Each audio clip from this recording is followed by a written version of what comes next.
ইরাকের ওই মহিলার কাম ছিল দেহ ব্যবসা করা। পুরুষদের কাছে তার দেহ বিলিয়ে দিত টাকার বিনিময়ে। তো এলাকার বড় আলেম, এলাকার বড় মুহাদ্দিস, এলাকার বড় মুফতি, এলাকার বড় হুজুর, ওনার কাছে বিচার গেছে। হুজুর খবর কি জানেন? বলে কি খবর বাবা? হুজুর খবর হইল আমার এলাকার একটা মহিলা, তার দেহটা মহিলা এলাকার যুবকদের কাছে বিক্রি করে, যুবকরা নষ্ট হয়ে যাচ্ছে, চরিত্র নষ্ট হচ্ছে। হুজুর বলেন কি বলো? বলে হ্যাঁ হুজুর, টাকার বিনিময়ে, দেড়হামের বিনিময় ওই মহিলা তার দেহটাকে পুরুষদের কাছে বিলিয়ে দেয়, আর এলাকার সমাজ নষ্টের দিকে চলে যাচ্ছে।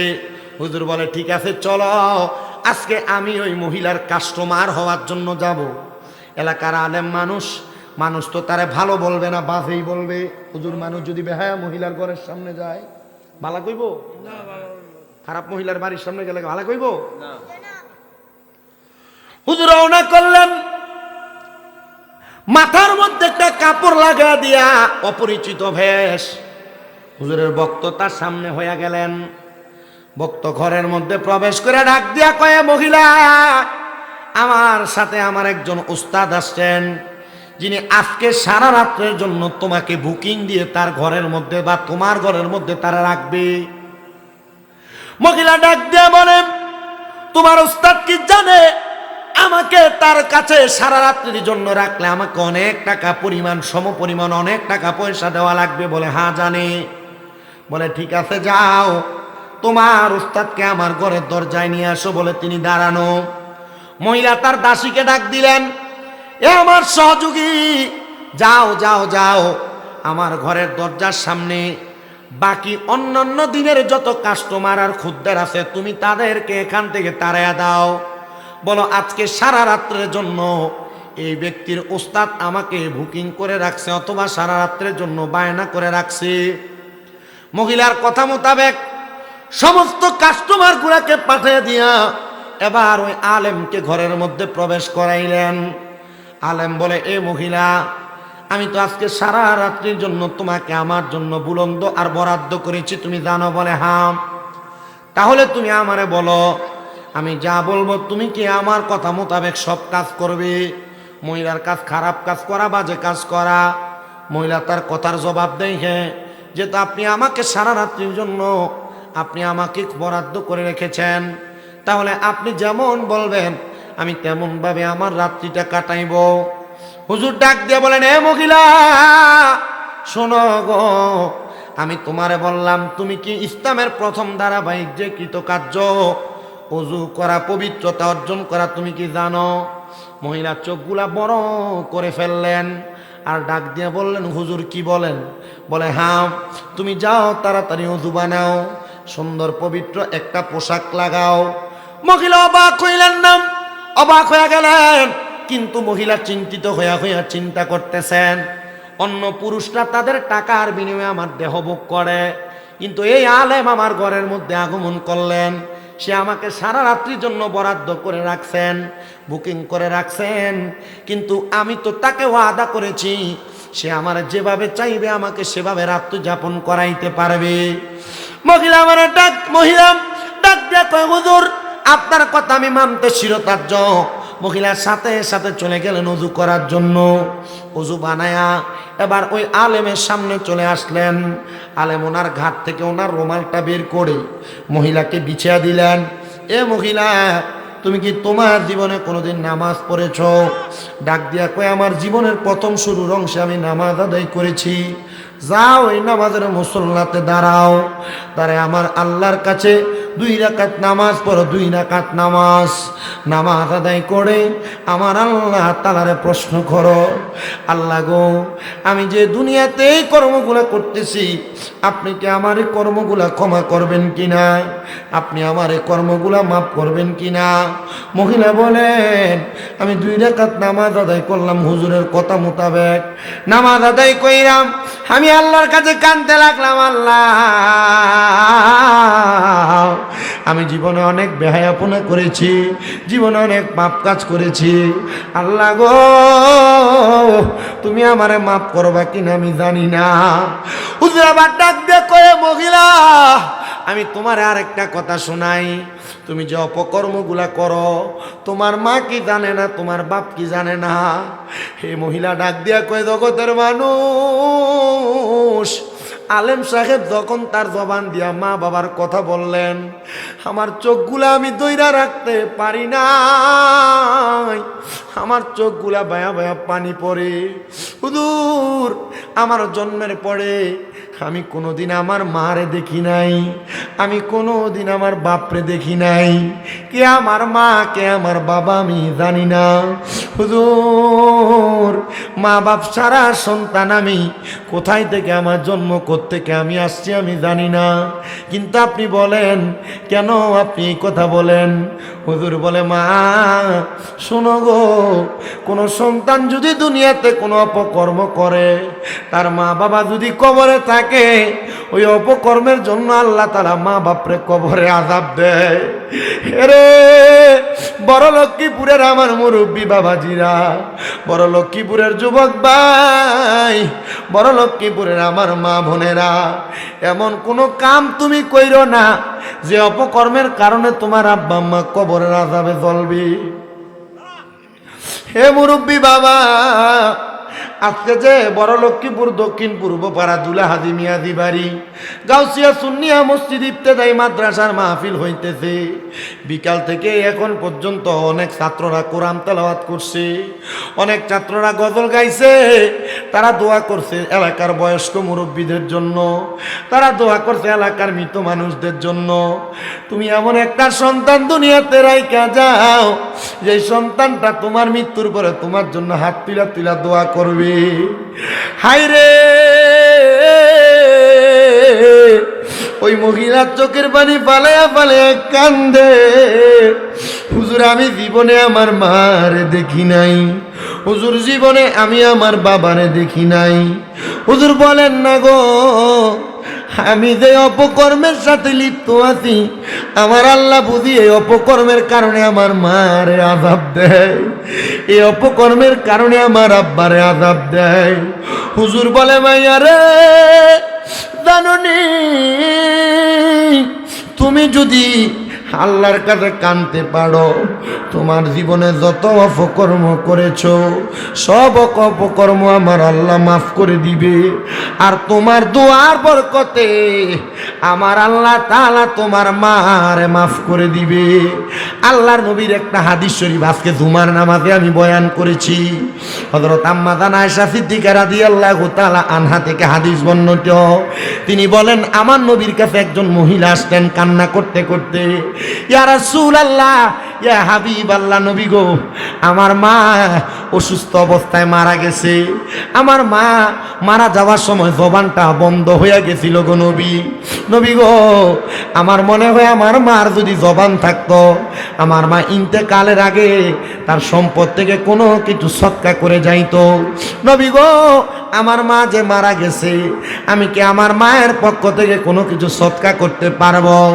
আমার নবী কয়, হ্যাঁ, তোমার মায়ের পক্ষ থেকে যদি তুমি সদকা করো, আল্লাহ তাআলা তোমার মারে মাফ করে দিবে। ওই মহিলার সাথে সাথে সে সদকা করার জন্য নিয়ত করলো, ইয়া রাসূলুল্লাহ, আমি আমার মায়ের নামের উপরে আল্লাহর রাস্তায় আমি সুন্দর করে একটা বড় একটা কূপ কাটাইলাম, কূপ, আপনি সাক্ষী থাকেন নবী, আমি এই কূপটা আমার মায়ের জন্য আল্লাহর রাস্তায় দিয়া দিছি। আমার নবী বলেন, আল্লাহ তোমার দান কবুল করো। ওই মহিলা পরের দিন কান্না করতে করতে আমার নবীর কাছে এসে ডাক দিয়া কই, নবী গো, আমি স্বপ্ন দেখছি আমার মা জান্নাতের মধ্যে একটা পাত্রের মধ্যে করে আনকমন একটা পানি পান করতেছে। আমি জিজ্ঞাইলাম, মা আপনি যে পানিটা পান করতেছেন এটা কিসের পানি? আমার মা বলেছে, গো এ আমার কন্যা সন্তান, এটা হইল আমার আল্লাহ তাআলার পক্ষ থেকে দেওয়া সারাবাম তাহুরা পবিত্র পানি। জিজ্ঞাইলাম, মা এই পানি আপনি কেমনে পান করলেন আর পাইলেন কই? আমার মা আমার জবাব দিতে, রে মা তুমি যে আমি মারে মোহাব্বত করে একটা পানির কূপ তৈরি করে দিছ, আমার আল্লাহ তাআলা আমি মারে জান্নাতের ভিতরে এমন সুন্দর পানি ওইটার বদৌলতে দান করে দিছে। এই জান্নাতের বাগান মাহফিলে বসলাম, সবাই সাক্ষী দিলাম, আমরা আমার আল্লাহকে কোনো ভাড়া দেই না, আমরা আমার আল্লাহরে কোনো বেতন দেই না, কোনো উপঢৌকন দেই না। আল্লাহ আপনি তাহলে কেন আমাদেরকে এই জগতের মধ্যে চলার জন্য এত সুন্দর অবয়ব দিলেন, দেহ দিলেন? ও আল্লাহ, আপনি কেন আমাদেরকে সুন্দর করে প্রতি ওয়াক্তের খাবার খাওয়ান? আল্লাহ, কেন আপনি আমাদেরকে কঠিন বিপদ মুসিবত থেকে উদ্ধার করাইলেন? আমরা তো জানতে বড় ইচ্ছা হয়। এই কথাটার জবাবটা আমার নবীদের প্রখ্যাত সাহাবী হযরতে আনাস ইবনে মালিক রাদিয়াল্লাহু তাআলা আনহু নিতেছেন। আনাস ইবনে মালিক আমার নবীরে ডাক দিয়ে বলেন, নবী গো, ইয়া রাসূলুল্লাহ, আপনি নবী বলেন না আমার আল্লাহ কেন আমাদেরকে বাঁচিয়ে রাখলেন, আবার খাওয়ায় আবার পড়ায়? আল্লাহ কেন আমাদেরকে দুনিয়ার জমিনের মধ্যে সম্পদ দেয় আবার গরিব বানায়? আমার নবী ডাক দিয়ে কই, ইয়া আনাস ইবনে মালিক শুনো, আমার আল্লাহ তাআলা তো আল্লাহর বান্দাদেরকে আল্লাহ তাআলার ইবাদতের জন্য দুনিয়াতে পাঠাইছেন, কিন্তু এই বান্দাটা আমার আল্লাহর ইবাদত করে না, আল্লাহর ইবাদত থেকে দূরে আছে। নাফরমানি করতে করতে এই বান্দাটা নিজেকে অনেক বড় মনে করে, নিজেকে অনেক অহংকারী মনে করে। এই বড় এবং অহংকারী মনে করার কারণে আমার আল্লাহ কিন্তু আমাদেরকে আযাব গজব দিচ্ছে না। আমার নবী বলেন, আনাস ইবনে মালিক শুনো, আমার আল্লাহ তাআলা একদিন ময়দানে মাশরে তাদের বিচার করবে। যখন বিচার করবে, তারা ওই বিচারের সম্মুখীন হওয়ার সাথে সাথে আমার আল্লাহর কাছে তারা লজ্জিত হয়ে যাবে, মাথা তুলে তাকাইতে পারবে না, মাথা তুলে আমার আল্লাহর সামনে কথা বলতে পারবে না। আমার আল্লাহ গফফার, আমার আল্লাহ রহিমুর রহমান, ওই আল্লাহর সামনে যখন মাথা তুলবে না, এবার অন্যান্য হাসরের ময়দানবাসীরা আল্লাহরে জিজ্ঞাসা করবে, আল্লাহ তারা কারা গো যারা মাথাটারে নিচা করে রাখছে, যাদের চেহারার দিকে তাকানো যায় না? আমার আল্লাহ তখন বলবে, ওই মানুষগুলা হলো নাফরমান না শুকরিয়া আদায়কারী। ও আল্লাহ, আমরা তো নাফরমান না শুকরিয়া আদায়কারী হতে চাই না, আমরা তোমার শুকরিয়া আদায় কইরা কইরা আমরা তোমার পথ মতে চলতে চাই। আমার আল্লাহ কয়, বান্দা বান্দা, যদি তোমরা নাফরমান না হতে চাও, মরণের আগে তোমরা আমি আল্লাহর কাছে তোমরা তোমাদের মস্তক অবনত করো, মাথাটাকে ঠেকায়া দিয়া আমি আল্লাহ তাআলার কাছে ইবাদতে মশগুল হয়ে যাও। আল্লাহর নবী হযরতে মুহাম্মদ মুস্তাফা সাল্লাল্লাহু আলাইহি ওয়াসাল্লাম নবী আমার বলে, আল্লাহ তাআলার আদেশ মোতাবেক কোন মানুষ যদি আল্লাহকে সেজদা দেয়, কোন মানুষ যদি আল্লাহর কাছে কোনো কিছু চায়, আমার আল্লাহ তাদেরকে সব কিছু দান করে দেয়। ও আল্লাহ, আপনি যে আমাদেরকে দান করে দেন, আমরা তো আপনার দান পাওয়ার পরেও নাফরমানি আর শুকরিয়া আদায় করি। এ বড় লক্ষ্মীপুরের বাবা, পর্দার অন্তরালের মা, আপনারা যারা এখনো পর্যন্ত আল্লাহর শুকরিয়া আদায় করেন না, বেপরদা ঘুরে কত মহিলা, এরা এখনো পর্যন্ত আল্লাহ তাআলার শুকরিয়ার ব্যাপারে কোনো ধারণা রাখে না।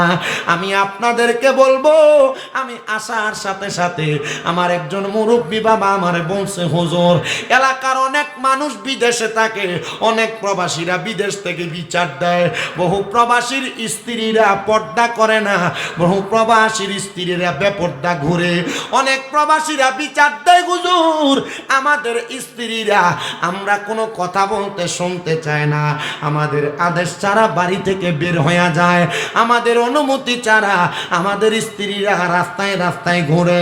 আপনারা বলেন, বড় লক্ষ্মীপুর সহ বড়ুরা এলাকার মধ্যে স্বামীর অবাধ্য এমন অনেক মহিলা আছে না নাই? জামাইয়ের কথা শুনে না এমন অনেক বেডিয়াত আছে না নাই? আপনারা কি কষ্ট হইতেছে? বড় লক্ষ্মীপুরের মাহফিল, আমি তো নতুন না, নতুন নাকি পুরান, এবার তিনবার, তো তিনবার যেহেতু আসছি, 5তম মাহফিল, মাঝখানে হয়তো 2টা বছর, আমি তিনবার আসাতে আপনার বেজার হয়ে বয়ে যাচ্ছেন, ঠিক না? আমি আজকে যে ওয়াজ করতেছি আমার কিন্তু এটা আমার ইঙ্গিত দিছে, শুধু ডাইরেক্ট আমার সাবজেক্ট দেয় নাই। গত লাস্ট 3 দিন আমি এই ওয়াজটাই করতেছি, মানে মহিলাদের স্বামীর অবাধ্যতার ওয়াজ। আমার একটা ওয়াজ মনে হয় ইউটিউবে বা ফেসবুকে কোনো জায়গায় মনে হয় স্বামীর অবাধ্য মহিলাদের শাস্তির একটা ওয়াজ ভাইরাল হয়েছিল। এটা দেখার পর এখন জেনে যায় এনে এক লোক তো ফোন দিয়ে বিচারি দিয়ে দিছে চান্দিনা থেকে, হুজুর আপনার স্বামী স্ত্রীর মহাব্বতের আলোচনাটা শুনছিলাম, কিন্তু হুজুর বড় কষ্ট, এই কষ্টের কথা বইলা উনি নিজে কান্না করে দিছেন। আমি দিয়ে গেলাম কারণ কি, আপনার নাম্বার তো বিদেশি নাম্বার, কোন দেশ? হুজুর সৌদি আরব। তো কান্দেন কেন হুজুর? আমার 2টা ছেলে, আমার স্ত্রীটা, একটা ছেলের বয়স 5 থেকে 6, আর একটা ছেলের বয়স 7 থেকে 8 বছর। হুজুর আমার এই 2টা বাচ্চা ফালাই দিয়ে আমার বউটা আরেকটা ছেলের সাথে ভাইগা গেছে। আমি বললাম তুই বেটা বেটটা, তুই বল লেগে কান্দোস কেন? হুজুর আল্লাহর কসম আমি আমার বউর জন্য কান্দি না। দিয়ে গেলাম কান্দেন কেন? জবাব দিছে হুজুর আমি কান্দি, আমার বউ চলে গেছে, সে একটা স্বামী পেয়ে গেছে, আমি বাড়িতে আসলে আমি একটা বিয়ে করলে আমি একটা স্ত্রী পাবো। হুজুর আমার এই 2টা বাচ্চা তো এতিম হয়ে গেছে, আমার এই 2টা বাচ্চা তো আর তার মা পাইতো না। আপনারা বলেন বর্তমান সমাজের বাস্তব চিত্রে এমন অবস্থা আছে না নাই? মহিলারা স্বামীর কথা না শুই না অবাধ্যভাবে রাস্তায় রাস্তায় ঘুরে, স্বামীর আদেশ না মাইনা মার্কেটে মার্কেটে ঘুরে, এমন অনেক মহিলা আছে না নাই? বড় লক্ষ্মীপুরের মহিলারা যদি আমার ওয়াজ শুনে থাকেন, আমার মনে হয় আমার এই ওয়াজ থেকে আপনি হেদায়েত পাবেন। অনেকে চিন্তা করে জীবনে তো গুনাহ অনেক করছি, এখন কি আর মাফ চাইলে আল্লাহ মাফ করবনি? যাক যেমন যেমন যেমন দিন কোন রকম কাটাইয়া দেই, গেছে দিন কোন রকম, যাক দিনের লাগ যদি গেছে দিন কোন রকম, দিনের দিকে ছাইয়া কমু কত একদিন দিনের লাগল ফাইয়া। এরা মনে করছে হয়তো আমার জীবনটা শেষ, আর মনে হয় জীবন আমি পাইতাম না, আমারে আল্লাহ মাফ করবনি। আরে আল্লাহর কোন বান্দা, আল্লাহর কোন বান্দি যদি গুনাহ করতে করতে তাদের জীবনটাকে একবার বরবাদও করে ফেলে, আপনারা বলেন এই বরবাদ জীবন থেকে এই জীবনকে হেদায়েতের পথে আনতে পারে একজন, তিনি কি? করে যে শোনেন না, আর্থিং সমস্যা হয় কেন? এটা সারাদিন দেখছেন না আপনি, শব্দ ঠিক আছে, শোনা বন্ধ করেন। এরা কিন্তু আপনারা লাগে কিন্তু এটা আর আগে আসেনি, তারা এমআইকে আসেনি। আর এই লক্ষ্মীপুর মাহফিল করে ধরে আজকে পাইছি সাউন্ড ভালো, এর আগে যত বানাচ্ছে সব ধ্বজভঙ্গমাই, খুব কষ্ট হয়েছে ওয়াজ করতে, আজকে ভালো আছে, এটা এটা ঠিক করে এলাম। আপনারা বলেন আমাদেরকে বাঁচাইতে পারে একজন, তিনি কে? হেদায়েত দিতে পারে একজন, তিনি কে? ওই আল্লাহকে আল্লাহ বলে ডাক দিতে আপনাদের কষ্ট হচ্ছে, মহাব্বতে বলেন আল্লাহ। আমি আমার মা বোনদেরকে বলবো, যে মহিলারা স্বামীর কথা শুনেন না, স্বামীর আদেশ মানেন না, আল্লাহর নবী রাহমাতুল লিল আলামিন নবী বলতেছেন উম্মতের মহিলারা, একটা মহিলা কখনো তার স্বামীর আদেশ ছাড়া তার বাবার বাড়িতেও যাবে না, তার বাবার বাড়িতেও যাইতে পারবে না। আর বরুড়া এলাকার বহু মহিলারা স্বামীর অনুমতি দূরের কথা, স্বামী সকালে ঘুমে থাকতে বরুড়া বাজার পুরাটা ঘুরে চলে আসে, স্বামীর অনুমতির দরকারও লাগে না। কথা কন্যা ঠিক কিনা? এ বন্ধু, এ পর্দার অন্তরালের মা, আপনারা যারা আপনাদের স্বামীর অনুমতি নেন না, আমি আপনাদেরকে বলবো, স্বামীর অনুমতি যেই মহিলা নেয় না, স্বামীর আদেশ যে মহিলা মানে না, ওই মহিলা দোজখী, ওই মহিলা জাহান্নামী। যদি আপনারা জান্নাতে যাইতে চান, আপনারা এমন কর্মকাণ্ড থেকে দূরে থাকার চেষ্টা করবেন। আর জীবনে যতবার আপনারা স্বামীর আদেশ অমান্য করেছেন, এখন থেকে আল্লাহর কাছে ক্ষমা চান, আল্লাহ তাআলা আপনাদেরকে ক্ষমা করে দিবে। কিন্তু শুধু মহিলাদেরকে দোষ দিলে চলবে না, আমরা পুরুষ মানুষেরও মাঝে মাঝে একটু দোষ আছে। হুজুর কেমন দোষ? আমরা মাঝে মাঝে আমাদের স্ত্রীদেরকে গালমন্দ করি, বাজে ভাষায় ব্যবহার করি, স্ত্রীদেরকে তাদের মা বাবার নাম তুলে তুলে গালি দেই। না না না, ও আমার এই বড় লক্ষ্মীপুর এলাকার বাবারা, কোনোদিন স্ত্রীকে তার মা বাবার নাম তুলে গালি দিবেন না, কোনোদিন স্ত্রীকে তার গালের মধ্যে আঘাত করবেন না। আমার নবী কয়, এ দুনিয়ার পুরুষের দলেরা, তোমরা তোমাদের স্ত্রীদের গালে থাপ্পড় দিও না, গালে আঘাত করো না। নবী গো, কেন গো? আমার নবী কয়, এই মহিলা তোমার স্ত্রী তোমার কাছে সাময়িক সময়ের মেহমান, তোমরা তোমাদের স্ত্রীদেরকে মোহাব্বত করো। নবী আমার বলে, শুধু তাই নয়, তাই নয়, তোমরা যারা তোমাদের স্ত্রীদেরকে গালি দাও, তোমরা তোমাদের স্ত্রীদের মা বাবার নাম তুলে গালি দিবা না। নবী গো, কেন কেন কেন গো? আমার নবী বলেন, কারণ আমি নবী হইলাম মহিলাদের বাবা। যদি তুমি তোমার স্ত্রীকে গালি দাও, তাহলে গালি যাইয়া রহমাতুল লিল আলামিন নবীর উপরে পইরা যায়। এই জন্য স্ত্রীকে গালি দেওয়া ভালো বিষয় না, স্ত্রীকে মারা ভালো বিষয় না। আর আমি আমার মা বোনদেরকে বলবো, আপনার স্বামীর সাথে আপনার ঝগড়া হয়, আপনার দ্বন্দ্ব হয়, আপনার ফাসাদ হয়, কিন্তু আপনি এই কথা শুই না গালি গালাস আর দ্বন্দ্ব কইরা ঝগড়া কইরা কখনো বাপের বাড়িতে চলে যাবেন না। কারণ কি শুনেন গো বাবা, আমার নবীজি রাহমাতুল লিল আলামিন নবী জানায়া দেয়, আমার উম্মতের মহিলাদের মধ্যে যদি তাদের স্বামীর সঙ্গে ঝগড়া হয়, যদি তাদের স্বামীর সঙ্গে দ্বন্দ্ব হয়, যদিও সারাদিন তারা ঝগড়া আর দ্বন্দ্ব নিয়ে থাকে গো, তারা যেন দিনের বেলার পরে রাত্রে যখন আসে, তারা যেন স্বামী স্ত্রী একসাথে হইয়া একটা বালিশের মধ্যে ঘুমায়। সুবহানাল্লাহ, জোরে কইলেন না? দিনের বেলা যত ঝগড়া যত দ্বন্দ্ব, এই আমি বইয়েন আর দৌড়াদৌড়ি করে না, নিরাল বইয়েন থাকে দে, বসেন, আর লাগতো না, নিরাল। যদি হাজার দ্বন্দ্ব হয় সকাল থেকে সন্ধ্যা পর্যন্ত জামাই বউর মাঝে, নবী কি কয়? রাত্রবেলা বালিশ কয়টা? কথা কয় না, বালিশ কয়টা? ওমা না, রাত্রবেলা ঘুমাইলে যেদিন ঝগড়া হয় এদিন অন্যদিকে মুখ ফিরে ফিরতে। আপনি কথা কন না কেন? রাত্রবেলা ঝগড়া যদি দিনের বেলা হয়, মাঝখানে কোল বালিশ চলে আসে। আগে বাচ্চা খাটের এক সাইডে ঘুমাইতো, আর যেদিন ঝগড়া হয় এদিন বাচ্চা মাঝখানে চলে আসে।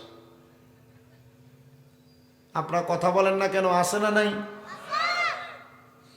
অনেকে চিন্তা করে, হুজুর এটা আমাদের গোপন বিষয়, এই বিষয়গুলো বলার না।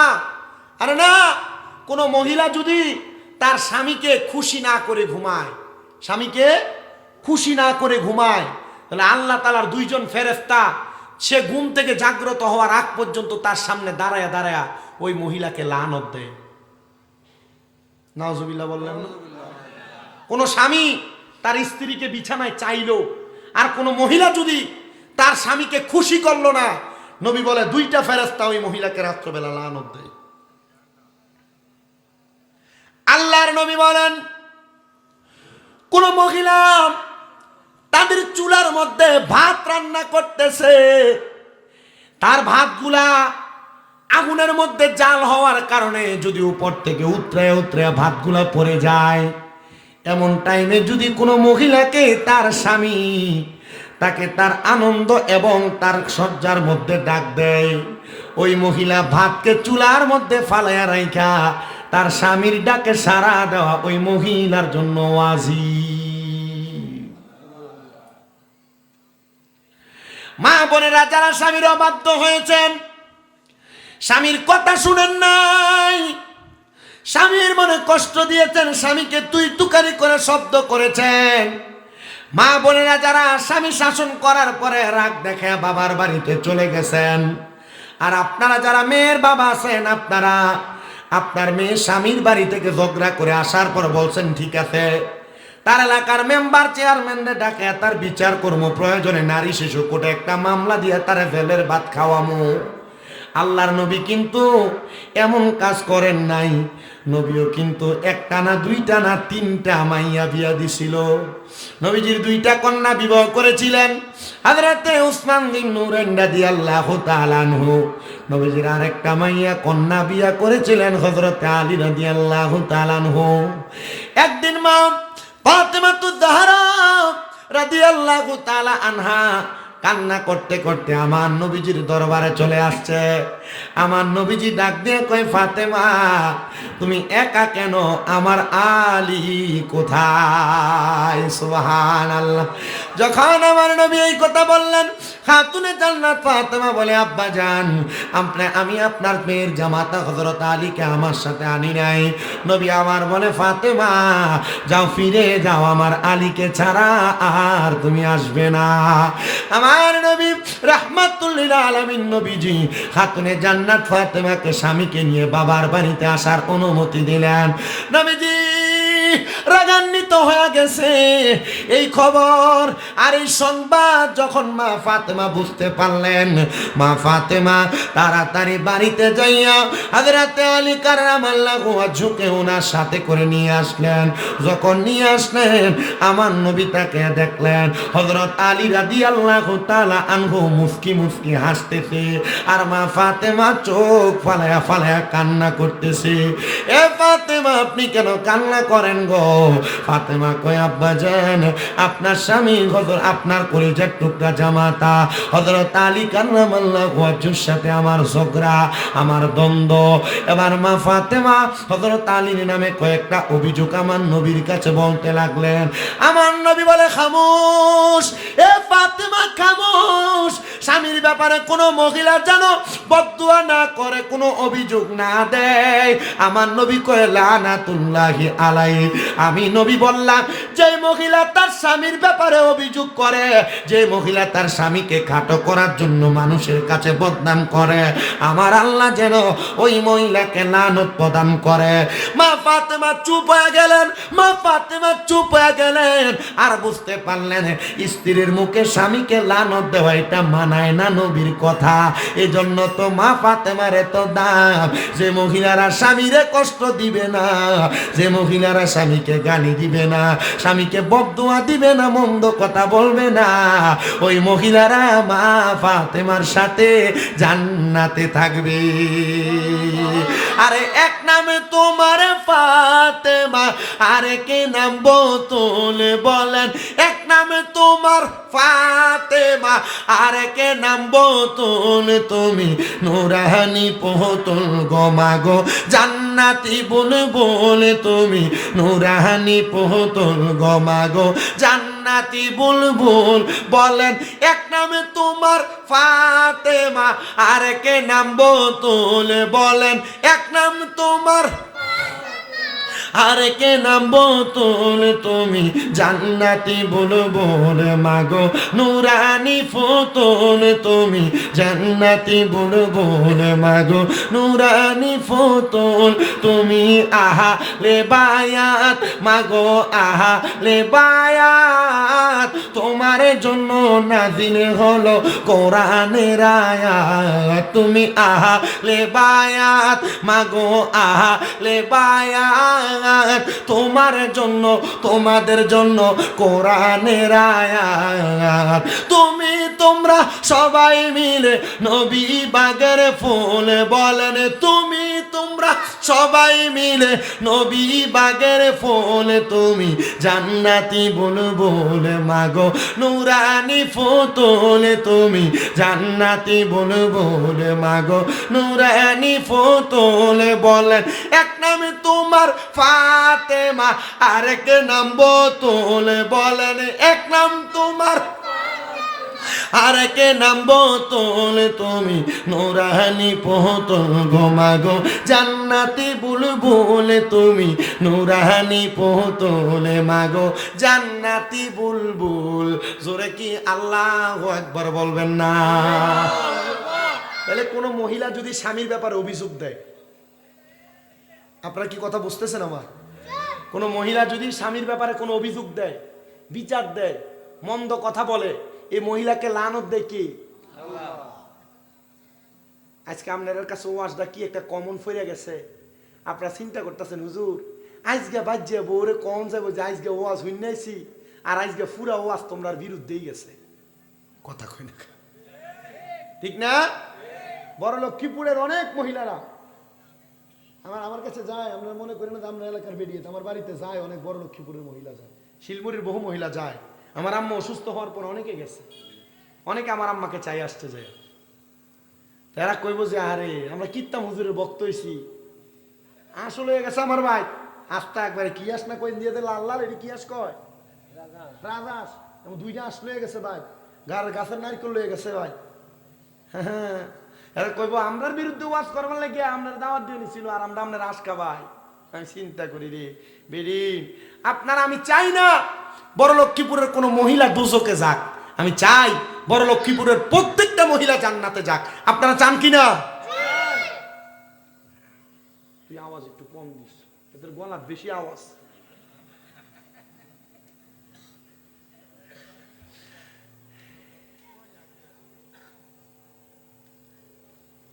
তো যে মহিলারা তাদের স্বামীকে কষ্ট দেয়, স্বামীর ব্যাপারে বিচার দেয়, স্বামীরে আঘাত দেয়, স্বামীর মনে কষ্ট দেয়, স্বামীরে বদদোয়া দেয়, স্বামীরে লানত দেয়, ওই মহিলারে লানত দেয় কে? পাইলাম তো, লানত যে আল্লাহ দেয় শুধু তাই না, আমার নবী বলেন আমি যখন মেরাজে গেলাম আমি 3 প্রকারের মহিলা দেখছি দুজকে। কয় প্রকার? 3 প্রকার।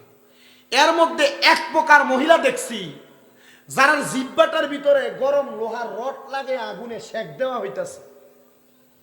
ইয়া রাসূলুল্লাহ, তারা কারা?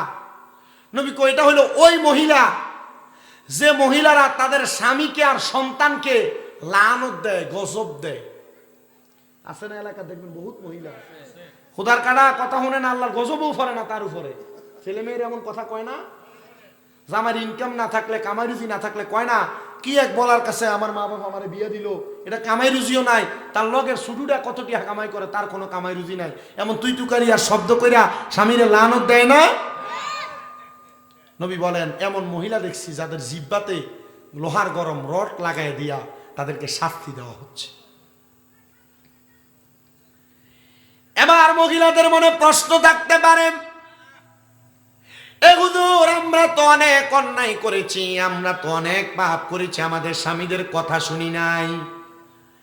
মা বোনদের কাছে বলবো, হে বড় লক্ষ্মীপুর এলাকার আমার আম্মাজিরা, আপনারা জানেননি গো মা, আমার আল্লাহ যদি আল্লাহর পরে কাউকে সেজদা করতে বলতেন তাহলে কোন নারীকে বলতেন তার পায়ে, স্বামীর পায়ে সেজদা করার জন্য। স্বামীর এত দাম, স্বামীর এত সম্মান, স্বামীর এত তাজিম।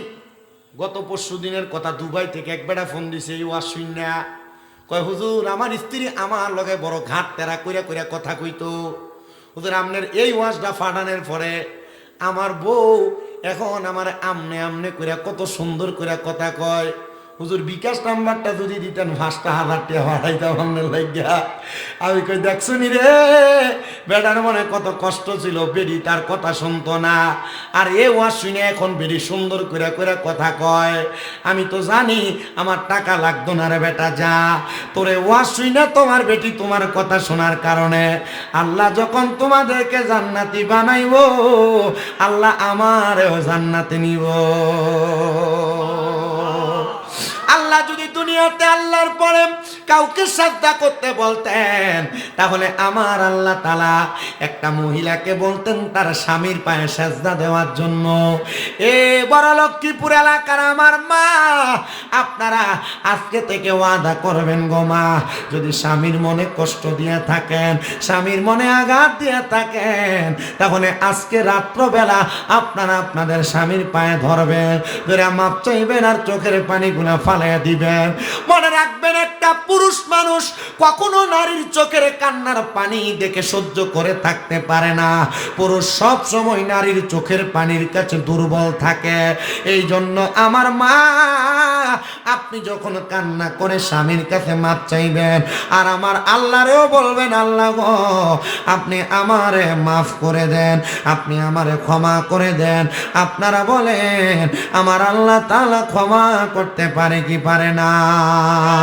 তুমি রহমান, তুমি মেহেরবান বলেন তুমি রহমান তুমি মেহেরবান অন্ধ গাহে না শুধু তোমারই গুণগান বলেও বলে না তব শান তুমি রহমান তুমি মেহেরবান নম জনম যদি গাই তোমার মহিমা গাওয়া শেষ হবে নাহি দয়া কর মায়া কর বলেন দয়া কর মায়া কর ওগো রহমান তুমি রহমান তুমি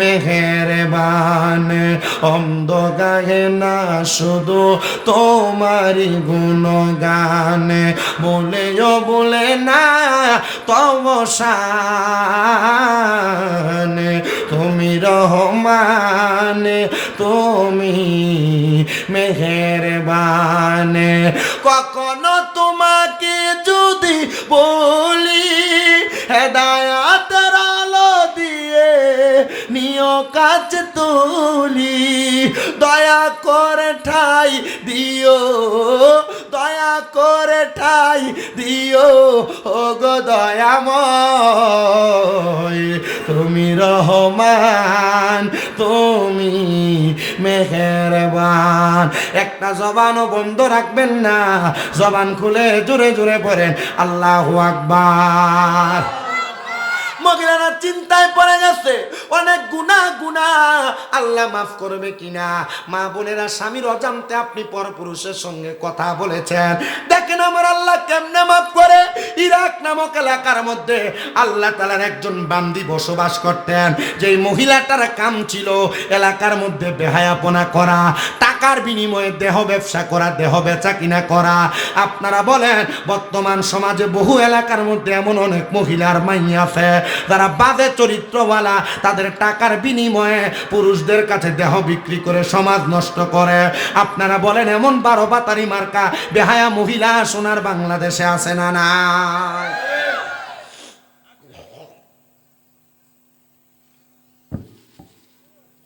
ইরাকের ওই মহিলার কাম ছিল দেহ ব্যবসা করা পুরুষদের কাছে তার দেহ বিলিয়ে দিত টাকার বিনিময়ে তো এলাকার বড় আলেম এলাকার বড় মুহাদ্দিস এলাকার বড় মুফতি এলাকার বড় হুজুর ওনার কাছে বিচার গেছে হুজুর খবর কি জানেন বলে কি খবর বাবা হুজুর খবর হইল আমার এলাকার একটা মহিলা তার দেহটা মহিলা এলাকার যুবকদের কাছে বিক্রি করে যুবকরা নষ্ট হয়ে যাচ্ছে চরিত্র নষ্ট হচ্ছে হুজুর বলেন কি বলো বলে হ্যাঁ হুজুর টাকার বিনিময়ে দিরহামের বিনিময়ে ওই মহিলা তার দেহটাকে পুরুষদের কাছে বিলিয়ে দেয় আর এলাকার সমাজ নষ্টের দিকে চলে যাচ্ছে হুজুর বলে ঠিক আছে চলো আজকে আমি ওই মহিলার কাস্টমার হওয়ার জন্য যাব এলাকার আলেম মানুষ তো তারে ভালো বলবে না বাজেই বলবে হুজুর মানুষ যদি বেহায়া মহিলার ঘরের সামনে যায় ভালো কইব না খারাপ মহিলার বাড়ির সামনে গেলে ভালো কইব না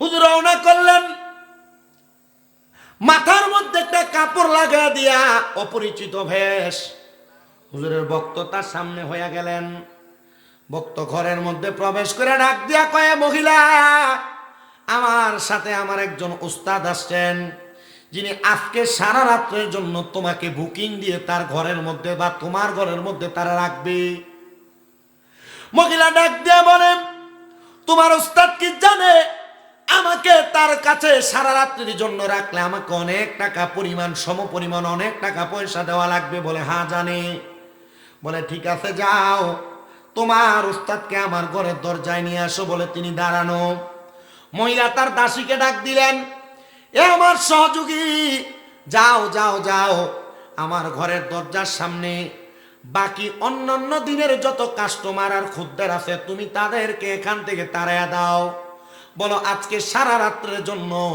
এই ব্যক্তির উস্তাদ আমাকে বুকিং করে রাখছে অথবা সারা রাত্রের জন্য বায়না করে রাখছে মহিলার কথা মোতাবেক সমস্ত কাস্টমার গুলাকে পাঠিয়ে দিয়া এবার ওই আলেমকে ঘরের মধ্যে প্রবেশ করাইলেন। আলেম বলে, এ মহিলা, আমি তো আজকে সারা রাত্রির জন্য তোমাকে আমার জন্য বুলন্দ আর বরাদ্দ করেছি, তুমি জানো? বলে, হ্যাঁ। তাহলে তুমি আমারে বলো, আমি যা বলবো তুমি কি আমার কথা মোতাবেক সব কাজ করবে? মহিলার কাজ খারাপ কাজ করা, বাজে কাজ করা।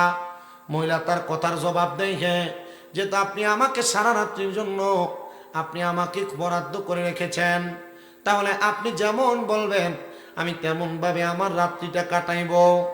হুজুর ডাক দিয়ে বলেন, এ মহিলা, শোনো গো, আমি তোমারে বললাম, তুমি কি ইসলামের প্রথম ধারাবাহিক যে কৃতকার্য ওযু করা, পবিত্রতা অর্জন করা, তুমি কি জানো? মহিলা চোখগুলা বড় করে ফেললেন আর ডাক দিয়ে বললেন, হুজুর কি বলেন? বলে, হ্যাঁ, তুমি যাও তাড়াতাড়ি ওযু বানাও, সুন্দর পবিত্র একটা পোশাক লাগাও। মহিলা অবাক হইলেন না, অবাক হয়ে গেলেন, কিন্তু মহিলা চিন্তিত হইয়া হইয়া চিন্তা করতেছেন, অন্য পুরুষরা তাদের টাকার বিনিময়ে আমার দেহ ভোগ করে, কিন্তু এই আলেম আমার ঘরের মধ্যে আগমন করলেন, সে আমাকে সারা রাত্রির জন্য বরাদ্দ করে রাখছেন, বুকিং করে রাখছেন, কিন্তু আমি তো তাকে ওয়াদা করেছি সে আমার যেভাবে চাইবে আমাকে সেভাবে রাত্রি যাপন করাইতে পারবে। মহিলা ডাক দিয়ে কয়, হুজুর আপনার কথা আমি মানতে শিরোধার্য। মহিলার সাথে সাথে চলে গেলেন ওযু করার জন্য। ওযু বানায়া এবার ওই আলেমের সামনে চলে আসলেন। আলেম ওনার ঘাট থেকে ওনার রুমালটা বের করে মহিলাকে বিছিয়ে দিলেন। এ মহিলা, তুমি কি তোমার জীবনে কোনোদিন নামাজ পড়েছ? ডাক দিয়া কয়, আমার জীবনের প্রথম শুরুর অংশে আমি নামাজ আদায় করেছি। যাও ওই নামাজের মুসল্লাতে দাঁড়াও, তারে আমার আল্লাহর কাছে 2 রাকাত নামাজ পড়ো, 2 রাকাত নামাজ আদায় করে আমার আল্লাহ তাআলারে প্রশ্ন করো, আল্লাহ গো, আমি যে দুনিয়াতে এই কর্মগুলা করতেছি, আপনি কি আমার এই কর্মগুলা ক্ষমা করবেন কিনা? আপনি আমার এই কর্মগুলা মাফ করবেন কিনা? মহিলা বলেন, আমি 2 রাকাত নামাজ আদায় করলাম হুজুরের কথা মোতাবেক। নামাজ আদায় কইরাম, আমি আল্লাহর কাছে কাঁদতে লাগলাম, আল্লাহ, আমি জীবনে অনেক বেহায়াপনা করেছি, জীবনে অনেক পাপ কাজ করেছি, আল্লাহ গো, তুমি আমারে মাফ করবা কিনা আমি জানি না। হুজুর আবার ডাক দিয়ে কয়ে, মহিলা, আমি তোমার আরেকটা কথা শোনাই, তুমি যে অপকর্মগুলা করো, তোমার মা কি জানে না, তোমার বাপ কি জানে না? হে মহিলা ডাক দিয়া কয়ে, জগতের মানুষ, আলেম সাহেব যখন তার জবান দিয়া মা বাবার কথা বললেন, আমার চোখগুলা আমি দইরা রাখতে পারি না, আমার চোখগুলা বায়া বায়া পানি পড়ে। হুজুর, আমার জন্মের পরে আমি কোনোদিন আমার মারে দেখি নাই, আমি কোনোদিন আমার বাপরে দেখি নাই, কে আমার মা কে আমার বাবা আমি জানি না। হুজুর, মা বাপ সারা সন্তান আমি, কোথায় থেকে আমার জন্ম থেকে আমি আসছি আমি জানি না, কিন্তু আপনি বলেন কেন আপনি এই কথা বলেন? হুজুর বলে, মা শোনো গো, কোন সন্তান যদি দুনিয়াতে কোনো অপকর্ম করে, তার মা বাবা যদি কবরে থাকে, ওই অপকর্মের জন্য আল্লাহ তাআলা মা বাপরে কবরে আযাব দেয়। রে বড় লক্ষ্মীপুরের আমার মুরব্বী বাবাজিরা, বড় লক্ষ্মীপুরের যুবক ভাই, বড় লক্ষ্মীপুরের আমার মা বোনেরা, এমন কোনো কাম তুমি কইরো না যে অপকর্মের কারণে তোমার আব্বা আম্মা কবরের আযাবে জ্বলবে। হে মুরব্বী বাবা, আজকে যে বড় লক্ষ্মীপুর দক্ষিণ পূর্ব পাড়া দুলা হাজি মিয়াজি বাড়ি গাউসিয়া সুন্নিয়া মসজিদ ইবতেদায়ী মাদ্রাসার মাহফিল হইতেছে, বিকাল থেকে এখন পর্যন্ত অনেক ছাত্ররা কোরআন তেলাওয়াত করছে, অনেক ছাত্ররা গজল গাইছে, তারা দোয়া করছে এলাকার বয়স্ক মুরব্বীদের জন্য, তারা দোয়া করছে এলাকার মৃত মানুষদের জন্য। তুমি এমন একটা সন্তান দুনিয়াতে রাইখা যাও, যে সন্তানটা তোমার মৃত্যুর পরে তোমার জন্য হাত তুলা তুলা দোয়া করবে। হায়রে, ওই মহিলার চোখের পানি পালায়া পালায়া কান্দে, হুজুর আমি জীবনে আমার মারে দেখি নাই, হুজুর জীবনে আমি আমার বাবারে দেখি নাই। হুজুর বলেন না গো, আমি যে অপকর্মের সাথে লিপ্ত আছি, আমার আল্লাহ বুঝি এই অপকর্মের কারণে আমার মারে আযাব দেয়, এই অপকর্মের কারণে আমার আব্বারে আযাব দেয়। হুজুর বলে মাইয়া রে, জাননি তুমি যদি আল্লাহর কাছে কাঁদতে পারো, তোমার জীবনে যত অপকর্ম করেছো সব অপকর্ম আমার আল্লাহ মাফ করে দিবে। আর তোমার দোয়ার বরকতে আমার আল্লাহ তাআলা তোমার মারে মাফ করে দিবে। আল্লাহর নবীর একটা হাদিস শরীফ আজকে জুমার নামাজে আমি বয়ান করেছি। হযরত আম্মা জান আয়েশা সিদ্দিকা রাদিয়াল্লাহু তাআলা আনহা থেকে হাদিস বর্ণিত। তিনি বলেন, আমার নবীর কাছে একজন মহিলা আসতেন কান্না করতে করতে, ইয়া রাসূলুল্লাহ, ইয়া হাবিবাল্লাহ, নবী গো, আমার মা অসুস্থ অবস্থায় মারা গেছে। আমার মা মারা যাওয়ার সময় জবানটা বন্ধ হয়ে গেছিল গো নবী। নবী গো, আমার মনে হয় আমার মার যদি জবান থাকতো, আমার মা ইন্তেকালের আগে তার সম্পদ থেকে কোনো কিছু সৎকা করে যাইতো। নবী গো, আমার মা যে মারা গেছে, আমি কি আমার মায়ের পক্ষ থেকে কোনো কিছু সৎকা করতে পারবো? আমার নবী কয়, হ্যাঁ, তোমার মায়ের পক্ষ থেকে যদি তুমি সৎকা করো, আল্লাহ তাআলা তোমার মারে মাফ করে দিবে। ওই মহিলার সাথে সাথে সে সৎকা করার জন্য নিয়ত করলো, ইয়া রাসূলুল্লাহ, আমি আমার মায়ের নামের উপরে আল্লাহর রাস্তায় আমি সুন্দর করে একটা বড় একটা কূপ কাটাইলাম, কূপ। আপনি সাক্ষী থাকেন নবী, আমি এই কূপটা আমার মায়ের জন্য আল্লাহর রাস্তায় দিয়া দিছি। আমার নবী বলেন, আল্লাহ তোমার দান কবুল করো। ওই মহিলা পরের দিন কান্না করতে করতে আমার নবীর কাছে এসে ডাক দিয়া কই, নবী গো, আমি স্বপ্ন দেখছি আমার মা জান্নাতের মধ্যে একটা পাত্রের মধ্যে করে আনকমন একটা পানি পান করতেছে। আমি জিগাইলাম, মা, আপনি যে পানিটা পান করতেছেন এটা কিসের পানি? আমার মা বলেছে, গো, এ আমার কন্যা সন্তান, এটা হইল আমার আল্লাহ তাআলার পক্ষ থেকে দেওয়া সারাবান তাহুরা পবিত্র পানি। জিগাইলাম, মা, এই পানি আপনি কেমনে পান করলেন আর পাইলেন কই? আমার মা আমার জবাব দিতে, রে মা, তুমি যে আমি মারে মোহাব্বত করে একটা পানির কূপ তৈরি করে দিছ, আমার আল্লাহ তাআলা আমি মারে জান্নাতের ভিতরে এমন সুন্দর পানি ওইটার বদৌলতে দান করে দিছে। ওই বাজে মহিলা, দেহ ব্যবসায়ী মহিলা হুজুরকে বললেন, হুজুর, তাইলে আমি আমার মার জন্য আর বাবার জন্য কান্না করি, দোয়া করব।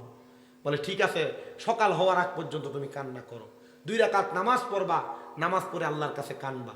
হুজুর ঘর থেকে বের হয়ে গেছে। সকালবেলা এলাকাতে আওয়াজ হয়েছে, এই এলাকার মানুষ খবর পাইছো, এলাকার যে মহিলা অপকর্ম করত, বেশ্যা ছিল, এ মহিলা দেহ ব্যবসায়ী মহিলা ইন্তেকাল করছে, চলো আমরা এলাকার কোনো মানুষ তার জানাজা পড়ব না, কারণ এই মহিলা বাজে মহিলা ছিল। হুজুর খবর পাইলেন, খবর পেয়ে দৌড়ে ওই মহিলার বাড়ির সামনে যায় মহিলার দাসী আর বান্দিটারে প্রশ্ন করে, দাসী, তোমার এই মহিলা কেমনে মারা গেল? দাসী ডাক দিয়া কই, হুজুর, আমার এই মহিলা, আমার মনিব, আমার মালিক কেমনে মরছে জানেন? আমি প্রতিদিন সকালবেলা আমার মনিবের বাড়িতে আসতাম, তার জন্য সুন্দর সুন্দর খাবার আমি রেডি করতাম, তারপর আমি তারে ঘুম থেকে জাগ্রত করতাম, আমি তার জন্য ভালো খাবার বানায়াম, সুন্দর কইরা গরম পানি রেডি করতাম সে গোসল করার জন্য, শরীরকে সুগন্ধিযুক্ত করার জন্য তার জন্য আমি সুগন্ধি রেডি করে রাখতাম। আমি প্রত্যেক দিনের ন্যায় আমার মালিকের জন্য খাবার বানায়া গরম পানি রেডি কইরা সুগন্ধি রেডি করে আমি আমার মালিকের ঘরে গেলাম। হুজুর, আমি অন্যদিন যা দেখতাম আমার মনিব ওই মহিলাটার গায়ে কোনো জামা কাপড় থাকতো না, উলঙ্গ অবস্থায় খাটের মধ্যে শুয়া থাকতো। হুজুর, অন্য দিনের মতো আমি আজকে দেখি নাই, আমি আজকে আইসা দেখছি আমার মালিক ওই মহিলাটা তার খাটের মধ্যে নাই, সাদা একটা বিছানার মধ্যে, সাদা একটা রুমালের মধ্যে আমার মালিক সেজদার মধ্যে পুরা রইছে। হুজুর তো জানে এটা হুজুরেরই কাম ছিল। হুজুর নিজে তার কাঁধে রুমালটা দিয়ে আসছিল ওই মহিলাকে। ওই কাজের মহিলা কই হুজুর, আমি আমার মনিবকে একবার না দুইবার না বারবার ডাক দিছি, ও মনিব ওঠেন না গো, কিন্তু আমার ডাকে আমার মনিব সাড়া দেয় নাই। আমি আমার মনিবটারে যখন তার ডান ঘাটটার মধ্যে এভাবে ধরে আমি লাড়া দিয়া ডাক দিছি, আমি দেখছি মহিলাটা বাম দিকে কায়ত হইয়া পইরা গেছে। আমি জিগাইলাম, রে যেই মহিলা তার দেহ দিয়ে এলাকার প্রত্যেকটা যুবক প্রত্যেকটা মানুষকে পাগল করে রাখছে, এই মহিলার দেহটা নিতর হইয়া পইরা রইছে, আমরা তার জানাজার নামাজও পড়ব না, এটা হতে পারে না। আরে কাজের মহিলাটা কান্দে, হুজুর তারে কি কেউ জানাজা পড়াবে না? হুজুর বলে, আমি এলাকার সব মানুষের ডাক দিলাম, চলো আমরা একসাথে তার জানাজার নামাজটা আদায় করি। কেউ আসে না, কেউ আসে না। যখন কেউ আসে না, হুজুর বলে, আমি একা একা একটা কবর খুঁড়ছি। আমি কবরটা খুইরাম, যেহেতু কেউ তার জানাজা পড়ে না, আমি তারা একা একা কবরের মধ্যে নামাইছি, নামাইয়া তারে মাটি দিয়া দাফন কইরা ফেলছি। আর আল্লাহর কাছে কাঁদছি, আল্লাহ তুমি তো অন্তর্যামী, তুমি গুনাহ ক্ষমাকারী, আল্লাহ তুমি তোমার বান্দিরে মাফ করে দাও। হুজুর বলে, আমি একা একা তারে মাটি দিয়া দাফন কইরা আমি যখন চলে গেছি, আমি আমার মসজিদের মধ্যে নামাজ আদায় করি, এলাকার মানুষ আমারে বাজে বাজে কথা বলি, এলাকার মানুষ আমারে মন্দ মন্দ কথা বলি। যখন আমারে মন্দ কথা বলে, আমি এলাকার মানুষের কথাগুলো সহ্য করতে না পাইরা আমি এলাকা ত্যাগ করে অন্য এলাকাতে গমন করেছি। আমি ফজরের নামাজের সময় আমি মসজিদের মধ্যে প্রবেশ করেছি। প্রবেশ করার সাথে সাথে জগতের মানুষ আমি দেখলাম, অন্য দিনে মসজিদে যত মানুষ থাকে, আজকে মসজিদের মধ্যে তার চাইতে 10 গুণের চেয়ে বেশি মানুষ। আমি অবাক হয়ে গেলাম, ও এলাকার মানুষ, তোমরা কেন দলে দলে মসজিদে আসলা? আমার জবাব দেয়, হুজুর আমরা এমন একটা মারাত্মক স্বপ্ন দেখছি গো, আমরা দেখছি কে জানি আমরা রে আইসা ঘুমের ঘরে ডাকে আর কয়, হে এলাকার মানুষ, তোমরা আমার এমন একজন পাগল উম্মতের জানাজা না পইরা কেমনে মাটি দিলা? হুজুর আমরা জানাজা তো সবাইরই পড়ি, কিন্তু আমরা তো এলাকার দেহ ব্যবসায়ী মহিলাটার জানাজার নামাজ পড়ি নাই। হুজুর এই জন্য স্বপ্নটা দেখছি। হুজুর কয়, তোমাদের কাছে সে দেহ ব্যবসায়ী হতে পারে, তোমাদের কাছে সে ব্যবসা হতে পারে। শোনো রে, গত আগের দিন রাত্রবেলা এই মহিলাটা দেহ ব্যবসা করে করে চলতো, কিন্তু আমার আল্লাহর কাছে ওই মহিলাটা তওবা করছে। তওবা করার পরে সেজদার ভিতরে মরছে। যারে জগতের মানুষ মাত্র এক রাত্র সেজদা দিয়া তওবা করার কারণে আমার আল্লাহ তারে দুনিয়ার সব গুনাহ মাফ কইরা আমার আল্লাহ তারে জান্নাতি বানাইয়া দিছে।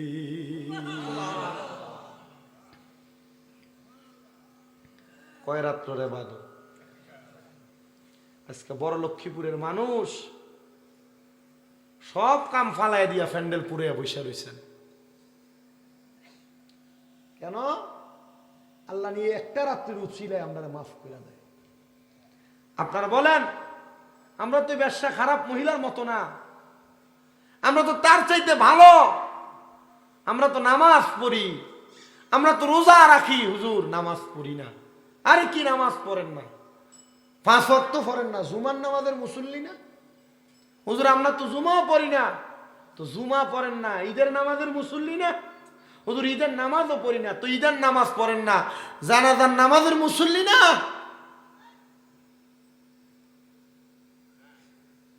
আপনি যেই ওয়াক্তের মুসল্লি, আল্লাহ আপনাকে হয়তো সেই ওয়াক্তের উসিলায় মাফ করতে পারে। কথা বলেন না কেন? এই বলেন আল্লাহ পারে কি পারে না? আল্লাহর সেই ক্ষমতা আছে না নাই? এটা শুধু বেশ্যা মহিলার কথা বললাম, বাজে মহিলার কথা বললাম। আসেন আর একটা ছোট্ট কথা শোনাই, ওয়াকিয়া শোনাই। আমার সময় কম, আমি অল্প সময় নিয়ে আজকে আপনাদের কাছে আসছি। আমার যখন মাহফিল কমিটির পক্ষ থেকে আমার গোলাম হোসেন ভাই, নেতা মানুষ, আমার যখন কইছে, আমি কইছি ভাই 14 তারিখ এশারের পরে একটু সময় দেওয়া যাইব। আমার পরে কুকির কণ্ঠে কোরআন তেলাওয়াত করেন, আপনারা চিনেন কাঠালি আলতাফিয়া দরবার শরীফের গদিনিসিন পীর সাহেব গোলাম মোস্তফা শামসুদ্দোয়া বাড়ি সাহেব সুন্দর আলোচনা করবে আপনাদের কাছে, আপনারাও শুনবেন আমার বাজানের আলোচনা। আমি আপনাদেরকে আরেকটা ছোট্ট কথা শোনাই। যে মহিলার কথা বলছি, মহিলাটা কি আসিল ভালা না খারাপ? আল্লাহ এক রাতের উসিলায় মহিলার মাফ করছিনি?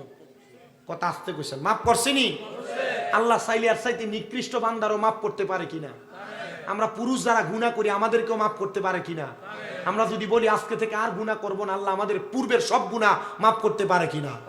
হুজুর বড় পীর গৌসে পাক আব্দুল কাদের জিলানী, আজকের মাহফিলটা যেহেতু গাউসিয়া সুন্নিয়া মসজিদ এবং মাদ্রাসা, তো ওই গাউসে পাকের ছোট্ট একটা ওয়াকিয়া শোনাই, পছন্দ হইব। গাউসে পাক আব্দুল কাদের জিলানী উনি যেদিন থেকে বুজের হয়েছেন এরপর থেকে কখনো তাহাজ্জুদের নামাজ ছাড়ে নাই। কি নামাজ? কথা কন না, কি নামাজ?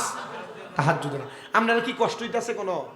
আপনারা যদি কন যে গজল গান জিকির আজকার করেন সময় শেষ করে দেন, আমি শেষ করে দেন। কিন্তু যদি কোন যে ওয়াজ করেন, টানা ওয়াজ করেন। আমি গজল গাইও সময় কাটাইতে পারি, ওয়াজ করেও পারি। আমি 3 বছর আগে যেমন আসছি, 3 বছরের পরে শামীমরা জানা আমি এখন আমার আরেক রকম। আমি আমার মতো করে ওয়াজ করে আমি আমার জীবনটা কাটাইতেছি। আমার জীবনে আর অন্য কোনো কিছু নেই। মারহাবা কইতেন না? আমি বুঝতেছি আপনারা একটু জুড়াইতেছেন, মানুষটি ফুরা কিন্তু একটু কষ্ট হইতেছে। একটু মোহাব্বতে আমার সাথে একটা শান গান দেখবেন, ইনশাল্লাহ ঠিক হয়ে যাবে। একটু পড়েন। তোমায় ডাক দিলে বলার প্রাণে চাই রে, তোমায় ডাক বলার প্রাণে চাই রে, ও প্রাণের ধীরে তুমি ধীরে ধীরে ফিরে ফিরে চাইও রে, তুমি ধীরে ধীরে ফিরে ফিরে চাইও রে। চাঁদের রাইতে আইসো গো মুর্শিদ চাঁদের বাহার, তোমার গলায় দিব আমরা প্রেম একটা হার, তোমার আত্মাতে আত্মা মিশাইয়া রাই করে,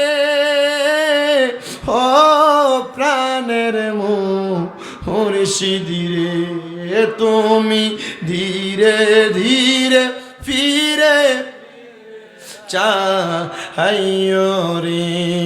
আম পাতায় জাম পাতায় কত পানি ঝরে, শেষ বিদায়ের গোসল দিব বরুই পাতার জলে। আম পাতায় জাম পাতায় কত পানি ঝরে, শেষ বিদায়ের গোসল দিব বরুই পাতার জলে। হাইরে আতর গোলাপ সুরমা চন্দন সিটাই দিব রে, বলেন আতর গোলাপ সিটাই দিব রে, ও প্রাণের মুর্শিদ রে, তুমি ধীরে ধীরে ফিরে ফিরে চাইও রে।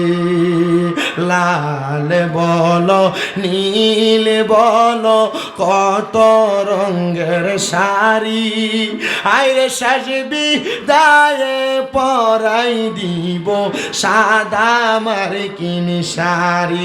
হাইরে ওই কবরে নূরের নবী আই ভোরে বলেন ওই কবর আই ভোরে ও প্রাণের মুর্শিদিরে তুমি ধীরে ধীরে ফিরে ফিরে চাহিও রে তুমি ধীরে চাহিও রে। একটা জবানও বন্ধ রাখবেন না, চিৎকার মেরে বলেন ইয়া বলি আল্লাহ। এ মুসলমান, হুজুর বড় পীর আব্দুল কাদের জিলানী যেই দিন থেকে বুঝের হয়েছেন ওই দিন থেকে কোনোদিন তাহাজ্জুদ নামাজ কাজা করেন নাই। আমার গৌসে পাক আব্দুল কাদের জিলানী বলেন, একদিন আমি তাহাজ্জুদের ওযু করতে বের হইছি। আমি যখন তাহাজ্জুদের ওযু করতে বাইরে হই, আমি দেখলাম আমার ওযু করে ঘরে ঢোকার সময় কে যেন আমার ঘরের মধ্যে প্রবেশ করতেছে। রাত্র তাহাজ্জুদের সময় অজানা কোনো লোক যদি ঘরে ঢুকে, আপনারা কোন তো এটা কি বালা মানুষ না চোর? কথা কয় না। তাহাজ্জুদ নামাজের সময় যদি খালি ঘরের ভিতরে অজানা কোনো মানুষ ঢুকে, এটা কি বালা মানুষ না চোর? গাউসে পাক বলেন, আমি তারা জিজ্ঞাসা করলাম কে আপনি, আপনার পরিচয় কি? তিনি আমারে পরিচয় দেয়, হুজুর আমি আসছিলাম আব্দুল কাদের জিলানির বাড়িতে। আব্দুল কাদের জিলানি যে চিনে না, এটাই যে আব্দুল কাদের জিলানি, ওনার পরিচয় জানে না, শুধু জানে এটা বড় পীরের বাড়ি। বড় পীর বিদায় হয়তো বড় পীরের বাড়িতে বড় কোনো মাল থাকবে, চুরি করবে। বড় পীরের বাড়িতে আসছি বড় পীরের হাতে মুড়ি ধোয়ার জন্য। হুজুর গৌসে পাক কয়, বাবা আমি তো আব্দুল কাদের জিলানি। কই খাইলাম ধরা, আমি তো আব্দুল কাদের জিলানি। হুজুর আপনি আব্দুল কাদের জিলানি, কেন আসছো? হুজুর আপনার কাছে মুড়ি ধোয়ার জন্য। তো আসো, ঘরে আসো না, আমি তোমারে মুরিদ করাইয়া দেই। গাউসে পাকের এই কথা শুনে আসে ডাক দিয়া কই, হুজুর আজকে দেখে গেলাম আরেকদিন আইসা বায়াত গ্রহণ করব। হুজুর কয়, এ বাবা কখন কে মারা যায় এটার কোনো গ্যারান্টি নাই, মুরিদ হইয়া যাও। এই মুরিদ হইয়া গেলে তোমার জীবনটা বড় দামি জীবন হইব। আমি জানি না এ বড় লক্ষ্মীপুর এলাকায় কোনো মানুষ মুরিদ হওয়া ছাড়া আসেননি। আপনার কাছে যেই পীরকে পছন্দ হয়, যে পীরে ভালো লাগে, যে পীরটার দিকে তাকাইলে আল্লাহর কথা মনে হয়, ওই পীরের হাতটা ধরে আপনি মুরিদ হইয়া যাইবেন। মনে রাখবেন, মুরিদ হওয়ার আগের জীবন আর মুরিদ হওয়ার পরের জীবন দুইটা দুই রকম। একটা মানুষ যখন মুরিদ হইয়া যায় তার জীবনটা বড় দামি জীবন হইয়া যায়। কি জীবন হয়? দামি জীবন।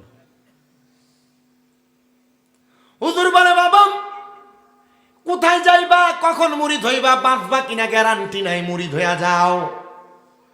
আজকে মুরিদ না হইলে মনে হয় ছাড়বে না। বাবা মুরিদ যে হইবা, আসো আমার ঘরে আসো। অজু আসেনি? হুজুর আমার অজু নাই। গায়ের কাপড়গুলা পবিত্র নি? হুজুর গায়ের কাপড় অপবিত্র। চিন্তা করছে অপবিত্র কাপড় কইয়ানি কোন রকম বাগন যায়। হুজুর ডাক দিয়ে কয়, বাবা আমি তোরে আমার একটা আফগান দিলাম, পাঞ্জাবি দিলাম, তোর পাঞ্জাবিটা খুইলা আমার একটা পাঞ্জাবি লাগা। তোর মাথার মধ্যে কোনো টুপি নাই, আমার টুপিটা তোর মাথায় লাগা। গাউসে পাকে কথা বইলা তারা বললেন, বাবা অজুটা বানাও। সে অজু বানাইয়া মাথার মধ্যে গাউসে পাকের টুপি লাগাইয়া, গায়ের মধ্যে গাউসে পাকের আফগান লম্বা পাঞ্জাবি লাগাইয়া গাউসে পাকের সামনে বসছে। আসছিল চুরি করতে, এখন মুরিদ হওয়া লাগতেছে। হাতটা বাড়াও, এ আমার মুরিদ, তুমি তোমার ডান হাতটা বাড়াও।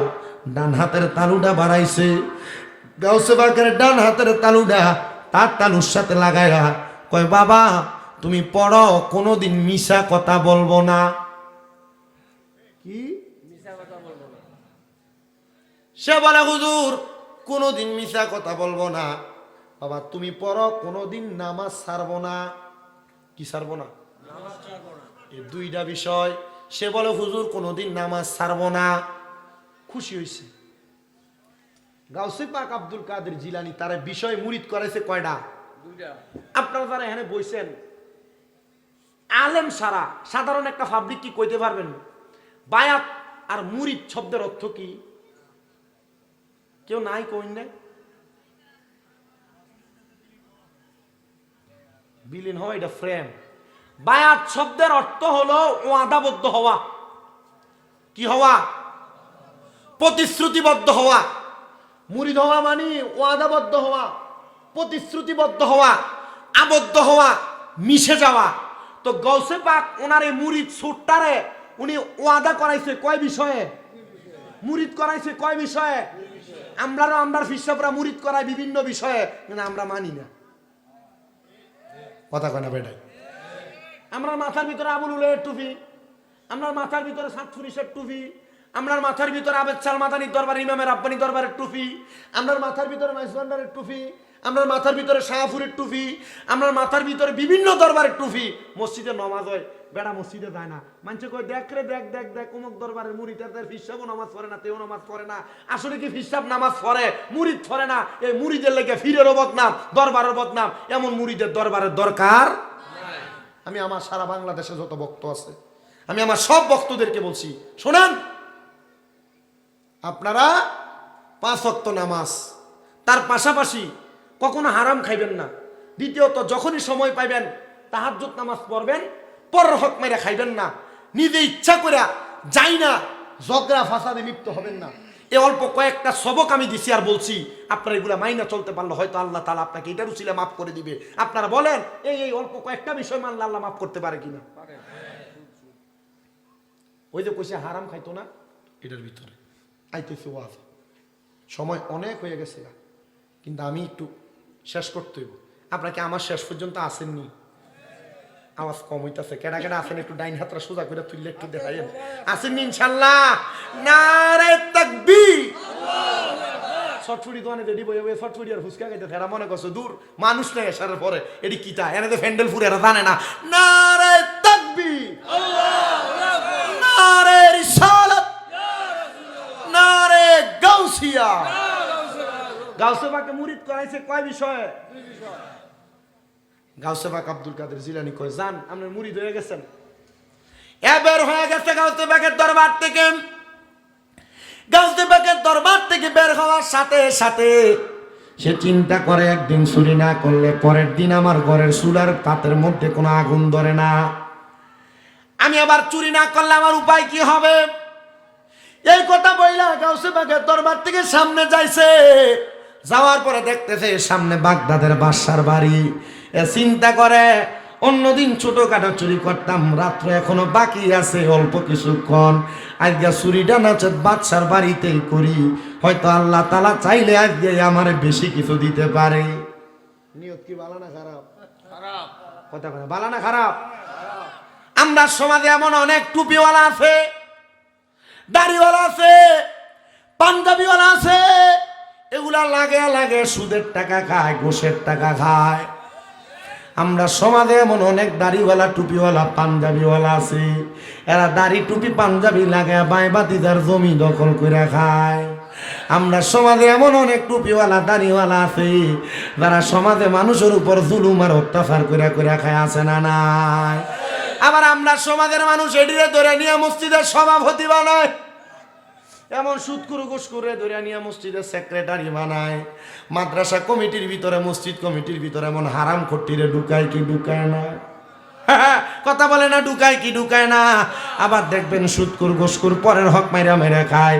এটি এলাকার মধ্যে সব দাঁড়িয়ার মাথা বড়ি করে, 10 টাকা 5 টাকা চায়ের কাছে বেচা হয়, 500 টাকা তলে দিয়া খায়া উচিত বিচার রে ঘুরে দেয়। আপনারা কোন এমন বাটফার মার্কা সবদারও সমাজে আছে না? না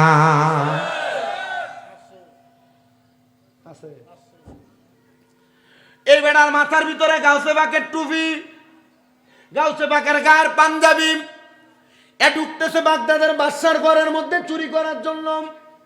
বাগদাদের বাদশার দারোয়ান তারে কোনো কিছু কয় না। সে একটু সামনে দেয়া পিছনের দিকে এসে ডাক দিয়া কয়ে, বাদশার দারোয়ান, তুমি কি আমার বাধা দিবে না? তোমার বাদশার বাড়িতে যাইতেছি চুরি করতে। দারোয়ান কয়, আপনি আমার সাথে টিস্কারি করেন, আপনার এত সুন্দর পাঞ্জাবি আর টুপি, আপনি বুঝি বাদশার বাড়িতে চুরি করতে যান, আপনার লেবাসে বোঝা যায় আপনি বাদশার কোনো দোস্ত। আমরা সমাজে দোস্তর সুরত লইয়া বন্ধুর সাথে বন্ধু বেঈমানি করে, আবার এমন মুনাফেক দোস্ত আছে না না যান আপনি ভিতরে যান, আপনার কোনো বাধা নাই। সে প্রবেশ করছে বাগদাদের বাদশার বাড়িতে চুরি করার জন্য।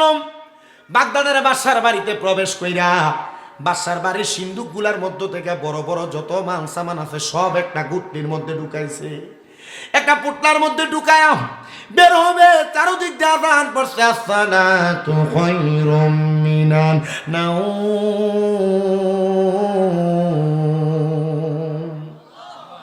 আযান হয়ে গেছে, সে আবার বের হয় না, চিন্তা করে এখন যদি বের হই মানুষ মসজিদে যাবে, রাস্তার মধ্যে আমি ধরা খেয়া যাব, একটু অপেক্ষা করি, দেখি মানুষ যদি মসজিদে প্রবেশ করে তারপর বের হয়ে চলে যাব। এমন টাইমে বাদশা উঠছে ঘুম থেকে নামাজ পড়ার জন্য। ঘুম থেকে প্রবেশ উঠা দেখতেছে বাদশার ঘরের সিন্দুক গুলা খোলা। বাদশা কয় কি রে, মনে হয় ঘরের মধ্যে আর রাজপ্রাসাদে চোর ঢুকছে। বাদশা পুরা বাড়ি খন্ড খন্ড করে তালাশ করতেছে, আর তালাশ করে দেখে কোনো চোর দেখা যায় না। দেখতেছে একটা ঘরের মধ্যে একটা গাঁটটি ভরা মাল সামান রাইখা একটা লোক দাঁড়ায়া নামাজ পড়তেছে।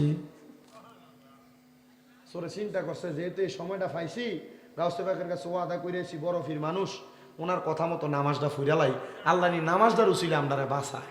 সারা জীবন চুরি করে ফরের হক মাইরা খাইয়া মসজিদের ভিতরে বুড়া কালে যায় ঢুকে আল্লাহ নি মাফ করে, ফরের হক খাইয়া নামাজ পড়া কোনোদিন আল্লাহর কাছে মাফ চাইলে আল্লাহ মাফ করবে না, কারণ বান্দার হক বান্দা মাফ না করলে আল্লাহ মাফ করবে।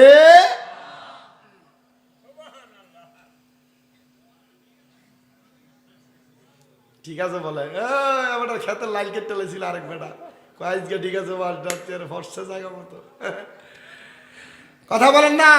এমন মানুষের হক মাইরা মাইরা খাইয়া খেতের গালা কাছাইয়া বাই বাতিদার জমি দখল কইরা এরপরে কিটা টাকা সীমানা একাত দেড়াত লাইরা এক বিঘা লাইরা মসজিদে নমাজ পড়ে, এমন নমাজিও আসেনি? আর জোরে কয় না আছে না নাই? বহুত আছে। এবার কিন্তু আমার ফুরান শ্রোতা রামপুর যে গেছে আমার ওয়াদের সামনে যে বইয়েছিল, আমি দেখছি আপনার বহুত জায়গা। হ্যাঁ গাউসে বাগের মুরিদ নামাজ পড়েন, বাদশা কয় দেখছুনি কত বড় আল্লাহর ওলি আমার বাড়িতে নামাজ পড়তাছে, মনে হয় চোরে মালগুলা চুরি করে নিয়ে যাইতে লাগছিল, হুজুর আটকাইছে। বাদশা দাঁড়ায় দাঁড়ায় নামাজের অপেক্ষা করতেছে। নামাজ যখন শেষ, বাদশা ডাক দিয়ে কয় কে আপনি, কে গো? আপনার মতো আলেম, আপনার মতো হুজুর আমি আমার জীবনে দেখি নাই। হুজুর কে আপনি? আমার মালগুলা চোরের হাত থেকে বাঁচাইছেন? উনি কয় না না না, আমি চোরের হাত থেকে বাঁচাই নাই। গাউসে পাক না কইছিল মিছা কথা কইলে বিপদে পড়বি। গাউসে পাকের কথাটা মাইনা সে কয় বাদশা শোনো, আমি চোরের হাত থেকে মালগুলা বাঁচাই নাই, আমি চোর, তোমার মালগুলা আমি নিজেই চুরি করছি। বাদশা ডাক দিয়া কও মাগো, এত বড় হুজুর একটা চোরকে বাঁচানোর জন্য এই চোরটা, এই হুজুরটা আমার বলতেছে তিনি নাকি চোরের কাছ থেকে মাল বাঁচাই নাই, তিনি চুরি করছে। বাদশা কয় হুজুর এতদিন পর্যন্ত মুরিদ হওয়ার জন্য একটা বালা হুজুর টোকাইছি, আমি পাই নাই, আপনার মতো একজন হুজুর পাইছি। হুজুর আজকে আপনি আমার মুরিদ করানো ছাড়া আমার বাড়ি থেকে যাইতে পারবেন না। করতেছি কিটা চুরি। আর বাদশা কয় কি মুরিদ না করাইলে যাওন যাইতো না। বাদশা কয় হুজুর মুরিদ করান। হ্যাঁ কয় আমি মুরিদ করাবো কেমন, আমি দাওয়াতুল্লাহ বিসমিল্লাহ জানি না, নিজেই তো সো। কয় মুরিদ কেমনে করাই সিস্টেমটা আমার মনে আছে, কারণ অল্প কিছুক্ষণ আগে মুরিদ হয়ে আইছে। হ্যাঁ কয় বাদশা ওযু করে আসেন। বাদশা কয় যদি ওযু করতে দেয় আর এমন ফি যদি আমি হারাই আর পাইতাম না। বাদশা তার উজিরে ডাক দেয়া কই উজির হুজুর পানিটা আজকে ঘরে নিয়ে আসো। ঘরের মধ্যে ওযু করে কয় হুজুর মুরিদ আগে কোরআনের পরে নামাজ পড়বো। মুরিদ করাবে, কয় আপনার ডান হাতটা বাড়াইয়া দেন। বাদশা ডান হাত বাড়াইয়া দিছে, আর ওই চোর ব্যক্তিটা তার ডান হাতটা বাদশার হাতের উপরে রাখিয়া কয় বাদশা বলেন কোনোদিন মিছা কথা কইতেন না। বাদশা কয় দেখছুনি কেমন বড় একজন ফির, আমি যে রাজ্য চালাইতে দেয়া বড় বড় বড় মিছা কথা কই, আমার এখন ওয়াদা করাইতেছে আমি যেন এমন মিছা কথা না কই, কারণ আল্লাহু লা ইউহিব্বুল মুকাযযিবিন, আমার আল্লাহ মিথ্যাবাদীরে পছন্দ করে না। আমার ফির সাহেব আমার আদেশ করতেছে আমি যেন মিছা কথা না কই। ডাক দিয়া কয় হুজুর আমনে তো বড় ফির, আর কি আছে আপনার মতো ফির? বাদশা কয় কোনোদিন মিছা কইতাম না। এবার ডাক দিয়ে কয় বাদশা আপনি আরেকটা বিষয় মুড়ি ধর। বাদশা আপনি বলেন কোনোদিন নামাজ ছাড়বেন না। বাদশা কয় দেখ শুনি রাজ্য পরিচালনা করতে দেয়া কত ওয়াক্ত নামাজ আমার ছুটতে যায়, আমার নামাজের ব্যাপারে মুরিদ করায়। হুজুর আপনি বড় পীর, আপনার মতো পীর আর হইতে পারে না। দুই বিষয় মুরিদ করাইছে। মুরিদ করানোর পর বাদশা কয় হুজুর আপনারে আমি পাইছি, আমার কপাল বড় ভাগ্য। হুজুর যে গাড়ির ভিতরে আমার মালগুলা আছে, মণিমুক্তা জহরত গুলা আছে, সরে যদি চুরি করে নিয়ে যাইতো এগুলা তো আমি বাদশা পাইতাম না। হুজুর যেহেতু আপনি এগুলা আপনি আমারে উদ্ধার করে দিছেন, হুজুর আজকে মুরিদ করানোর হাদিয়া হিসাবে আমি সবগুলা মণিমুক্তা জহরত আমি আপনার হাদিয়া দিয়ে দিছি। আচ্ছা আচ্ছা, হাদিয়া দেওয়ানোর আগ পর্যন্ত এদিকে হাদিয়া ছিল না চুরির মাল? কথা কয় না। হাদিয়া দেওয়ানোর আগ পর্যন্ত এগুলাকে হাদিয়া ছিল না চুরির মাল? জন কইছে এটি হাদিয়া, তখন এদিকে হাদিয়া না চুরির মাল? তখন এটি হাদিয়া। মারহাবা কয় না। আইলাম চুরি করতে, করান লাগলো মুড়ি, চুরির মাল না নিয়ে নিতেছি হাদিয়া। মালগুলা নিয়ে সাথে সাথে চলে গেছে। চিন্তা করছে আমার বউ আমার আজকে আওয়ানোর সময় কইছে তুমি যদি আর চুরির মাল নিয়ে আমার বাড়িতে আসো তাহলে তুমি আমার স্বামী না। আপনার যদি আপনি কোন স্ত্রীর যদি আপনারা কয় বা আপনি যদি আপনার বউরে কন তুমি যদি আজকে আমার লাগে গরুর গোস্ত না রান্ধো তাহলে আজকে থেকে তুমি তালাক, বা তুমি আমার বউ না, বউ কিন্তু তালাক হয়ে যাবো। জানেন এটা কথা কি বুঝতেছেন আপনারা? মানে আপনি যদি বউরে কন আজকে যদি গরুর গোস্ত না রান্ধস তুই তালাক, বউ তালাক। যদি না রান্ধে ঠিকই তালাক। যদি আজকে আপনার বউরে কন এই তুই যদি আজকে বাপের বাড়ি যাস তুই তালাক, তালাক। জানেন তো এগুলা? সাবধান, বউর সাথে তালাকের ব্যাপারে মশকরা করা যাবে না। ইসলামের সবচেয়ে কঠিন তালাক, সবচেয়ে জায়েজ নিকৃষ্ট কাজ হলো তালাক। আল্লাহ নবী বলে ইসলামে তালাক জায়েজ, তবে নিকৃষ্ট জায়েজ কাজ ইসলামে কি? তালাক। কথা কন না, জায়েজ নিকৃষ্ট কাজ কি? তালাক। এজন্য তালাক নিয়ে কোনো সময় দুষ্টামি করবেন না। আমাদের কুমিল্লা আলী মাদ্রাসা ডক্টর সাইদুর রহমান হুজুর আপনাদের দোয়ার বরকতে হজের মাসালা, নামাজের মাসালা এবং বিবাহের তালাকের মাসালা, এই তিনটা সাবজেক্টের উপরে সরহে বেকায়া আমার এই উস্তাদ আমার বেশি ভালো পড়াইছে। কুমিল্লা আলিয়া মাদ্রাসায় অনেক ভালো পড়াইছে আমার এই উস্তাদ। দোয়া করি আল্লাহ তাআলা ওনাকে জান্নাত, আল্লাহ তাআলা ওনাকে হায়াতে বরকত দান করুক, আমিন পড়ে। তো আমি যেই কথা বলতেছিলাম, ওই চোরের স্ত্রী বলছিল তুমি যদি কোনো চুরির মাল আমার কাছে নিয়ে আসো তুমি আমার স্বামী না। তবে সাবধান, মহিলাদের ব্যাপারে এই কথাটা বড় সতর্কতামূলক, কারণ বেডিয়ে তালাক দিলে তালাক হয় না। বেডিয়ে তালাক দিলে ইসলামী শরীয়তে তালাক হয় না, কিন্তু বাংলাদেশের এই প্রজাতন্ত্রী আইনে মহিলারা তালাক দেওয়ার একটা সিস্টেম আর আইন আছে, কিন্তু ইসলামী শরীয়তে বেডি তালাক দিলে তালাক হবে না যতক্ষণ না বেড়া তালাক না দেয়। এজন্য আগে বেড়া মানুষ তালাক দিতে হবে। কে তালাক দিতে হইব? বেটা মানুষ তালাক দিতে হবে। আপনার কি কষ্ট হইতেছে কোনো? একটু শেষ করি, একটু মনোযোগ দিয়ে শুনুন। উনি চিন্তা করলেন এই মাল যদি আমার স্ত্রীর কাছে নিয়ে যায় স্ত্রী বুঝে ফেলবে এগুলা চুরির মাল। উনি ওই মালগুলা নিয়ে গাউসে পাকের দরবারে যে হাত বাড়াইছে, হুজুর এই নেন এই মালগুলা। গাউসে পাক কয় মাল আমারে দিও, পরে আগে কও মুরিদ কেমন করাইলা। হুজুর আপনি কি আমার সাথে গেছেন নাকি? আমি যে মুরিদ করাইছি আপনি জানেন কেমনে? মনে রাখবা ও বড় লক্ষ্মীপুরের বাবারা, তোমরা যারা যারা হক্কানি রাব্বানি পীরের হাতে হাত থেকে বায়াত গ্রহণ করো, প্রত্যেক মুরিদের খবর প্রত্যেক আউলিয়া কারাম প্রত্যেক পীর মাশায়েখ রাখেন, জানেন, বোঝেন। এজন্য তোমরা কখনো তোমাদের পীরের সামনে বরত্ব দেখায়ও না, পীরের সামনে যায় নিজেকে জাহির করো না, নিজে এইটার ওইটা বইল না। পীরের কাছে যায় সব সময় নিজেকে ছোট বানায় রাখবা। হুজুর বলে যা যা যা এ মাল সামান গুলা নিয়ে যা। মাল সামান গুলা নিয়ে যখন বাড়িতে যাবে স্ত্রীর ভয় পায়া সামনের দিকে বাড়ে, কিন্তু ওনাকে রাস্তার মধ্যে একদল মানুষ ধরে পিঠে হত্যা করেছে। মানুষ জানে সে চুরি করে, মালগুলা ধইরা ডাক দিয়া বলতেছে হে এলাকার মানুষ শুনো, সে চুরি করে মালগুলো আনছে, সে এত মাল কখনো ক্রয় করে আনবে না। সাথে সাথে তারে পিটিয়ে মারছে, কেউ তার জানাজা পড়ে নাই। হুজুর একা একা তারা জানাজা পইরা তারা দাফন করে ফেলছে।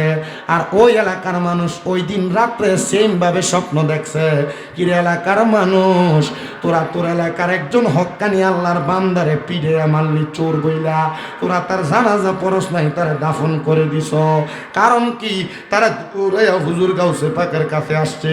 আব্দুল কাদের জিলানী, আপনি বলেন না আমরা তো একটা চোররে পিড়ে মারছি, সে কেমনে হক্কানি মানুষ হয়?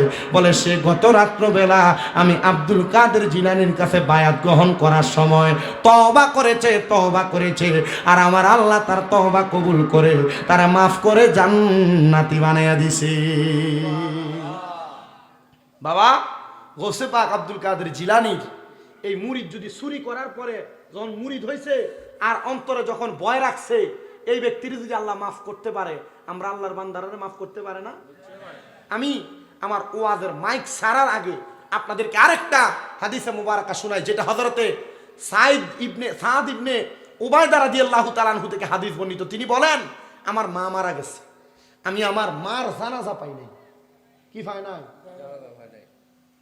আচ্ছা, একটা ফুত যদি মার জানাজা না পায়, এই ফুতের অবস্থা কি অন্তর্গতভাবে ভালো থাকে? কষ্ট থাকে না? হযরতে সাদ ইবনে উবাদা বলেন, আমি আমার নবীজির কাছে যেয়ে বললাম, ইয়া রাসূলুল্লাহ, আমি আমার মার জানাজা পাই নাই নবী গো, আপনি বলেন না আমি যে আমার মার জানাজার নামাজ পাই নাই, আমি আমার মার জন্য কোনো কিছু করতে পারবো কিনা? আমার নবী বলে, সাদ ইবনে উবাদা, তুমি তোমার মার পক্ষ থেকে আল্লাহর রাস্তার মধ্যে সদাকা করো।